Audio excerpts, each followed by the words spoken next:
Pemuda ini sudah terbaring di tanah selama 2 hari penuh. Tapi dia tidak berani bergerak sedikit pun. Karena di belakangnya ada tebing setinggi 66 meter. Satu langkah yang salah bisa membuatnya jatuh dan hancur. Dia berusaha sekuat tenaga untuk mencengkeram tanah dengan jarinya. Tapi tanah yang lembut tidak bisa memberikan dukungan yang cukup.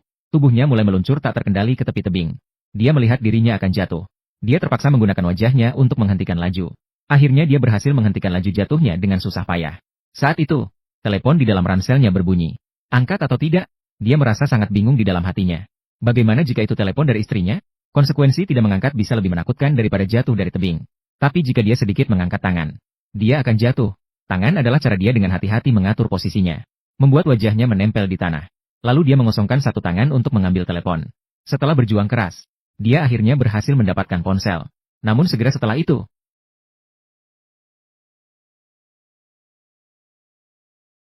dia menyadari bahwa dia sudah berada di tepi jurang. Di bawahnya terdapat batu karang yang gelap dan tajam. Setelah 2 jam penyiksaan mental dan fisik, dia sudah mendekati batas keputusasaannya. Tiba-tiba dia mulai berbicara pelan pada dirinya sendiri. 1, 2, 3, 4, 5, 6, 7, 8. Ternyata dia sedang menghitung frekuensi ombak yang menghantam batu karang. Dia berharap bisa meningkatkan kemungkinan bertahan hidup melalui penyangga ombak. Ketika detik-detik mencapai harapannya, dia dengan tegas melepaskan pegangan. Dia melompat dengan sekuat tenaga. Dia berhasil jatuh ke dalam laut. Namun sayangnya, air laut tidak cukup dalam. Dia masih menabrak batu karang pada saat jatuh ke dalam air. Guncangan yang besar membuatnya pingsan. Untungnya, dia segera sadar kembali dan berjuang sekuat tenaga untuk muncul ke permukaan. Namun, ini baru saja merupakan awal dari ujian yang dia hadapi. Ketika dia dengan susah payah merangkak ke tepi pantai, dia segera memeriksa tubuhnya. Selain goresan di tangannya, sepertinya tidak ada yang serius. Namun ketika dia mencoba untuk berdiri, dia menyadari bahwa dia sama sekali tidak bisa berjalan. Ketika dia kembali sadar, dia juga menemukan bahwa ada luka baru di kepalanya. Namun semua itu bukan yang paling parah. Karena saat terjatuh ke air, pinggangnya terbentur. Kakinya sudah kehilangan rasa. Pada saat itu, dia tiba-tiba teringat bahwa dia belum membalas telepon istrinya. Dia segera mengeluarkan ponselnya dari ransel. Namun ponselnya sudah terendam air parah. Tidak peduli seberapa keras dia mencoba, ponselnya tidak bisa dinyalakan. Ini membuatnya terjebak dalam keadaan putus asa. Dia hanya bisa berteriak minta tolong.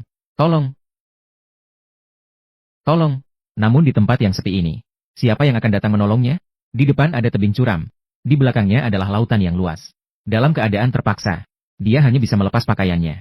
Dia dengan sederhana mengobati lukanya. Untuk menghemat tenaga, dia berbaring di atas batu dan perlahan-lahan menutup matanya. Ketika dia terbangun lagi, dia sudah kembali tenang. Rasa sakit yang hebat di pinggang mengingatkannya bahwa dia harus segera menemukan jalan keluar.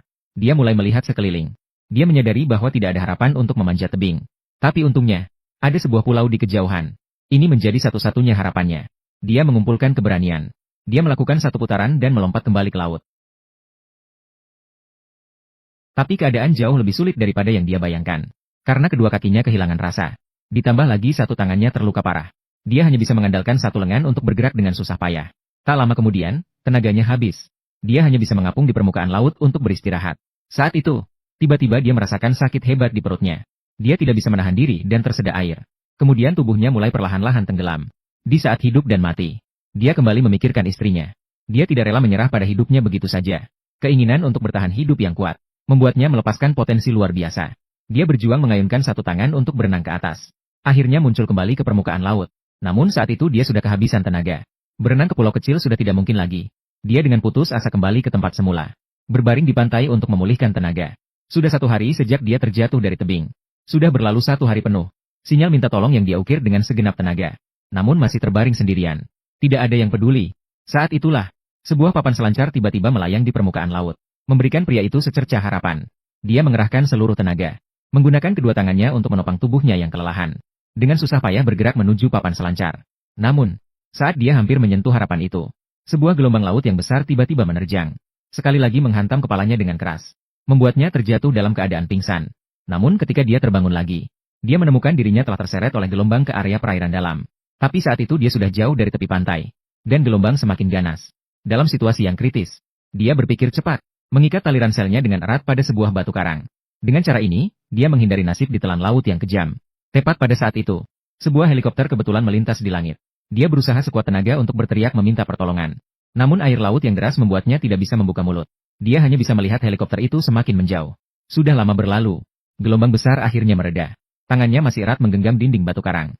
Saat itu, seekor burung camar mengambil kesempatan untuk menyerang lukanya dengan ganas. Rasa sakit yang hebat sekali lagi membangunkannya. Saat ini sudah 1,5 hari sejak dia jatuh dari tebing. Selama waktu ini, dia tidak minum setetes pun. Jika tidak segera menambah cairan, dia sangat mungkin menghadapi risiko shock dehidrasi. Dalam keputusasaan, dia menemukan sebuah kaleng di sudut. Dia segera meraih untuk mengambilnya. Namun yang keluar adalah air laut yang pahit. Dia terkulai di tanah dalam keputusasaan. Sampai dia membuka matanya lagi. Sudah larut malam. Saat ini kakinya sudah membiru karena kedinginan. Jika terus menunda, bahkan jika dia bisa diselamatkan dengan baik, dia juga akan menghadapi nasib tragis amputasi. Demi bertahan hidup, dia mulai mencari-cari di sekeliling. Akhirnya dia menemukan selembar kertas timah dan sebatang kayu. Dia dengan hati-hati memasukkannya ke dalam ransel, untuk persiapan jika diperlukan. Namun seiring berjalannya waktu, rasa hausnya semakin kuat, hampir tidak bisa ditoleransi lagi. Jadi dia menggali sebuah lubang tanah, menyebarkan selembar kertas timah, berniat untuk mengumpulkan sedikit urin sendiri untuk meredakan. Tapi karena organ dalamnya sangat rusak, urin yang dikeluarkannya ternyata semua darah, sama sekali tidak bisa diminum. Seiring dengan turunnya suhu secara bertahap, dia menutupi semua barang yang bisa digunakan di tubuhnya. Tapi dia masih menggigil kedinginan. Saat itu, langit mulai bergemuruh dan menyambar. Sepertinya menandakan akan ada hujan besar yang akan datang. Dia segera mengeluarkan kaleng, dan menyebarkan kertas timah di dalam lubang. Bersiap untuk mengumpulkan sedikit air hujan untuk menghilangkan dahaga. Namun langit hanya bergemuruh dengan sedikit hujan. Setelah menunggu lama, akhirnya jatuh beberapa tetes hujan.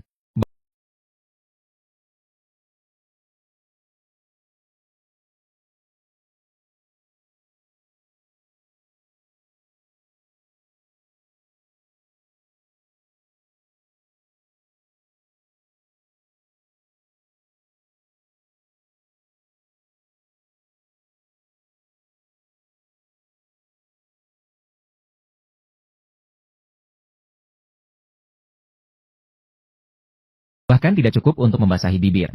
Dia hanya bisa dengan putus asa menjilati embun di atas kertas timah. Dengan paksa mengatasi masalah haus. Selanjutnya, dia mulai memikirkan bagaimana cara mengisi perutnya. Setelah pagi tiba, dia bersandar di atas batu. Diam-diam menunggu kedatangan mangsa. Dengan erat memegang tongkat besar di tangannya. Siap untuk menyerang kapan saja. Namun, ketika dia melihat burung camar mendekat, dia menyadari bahwa dia telah terlalu menganggap kemampuannya. Atau meremehkan kewaspadaan burung camar. Setengah hari berlalu. Bahkan satu helai bulu burung pun tidak didapat. Dia dengan marah mengutuk langit yang tidak adil.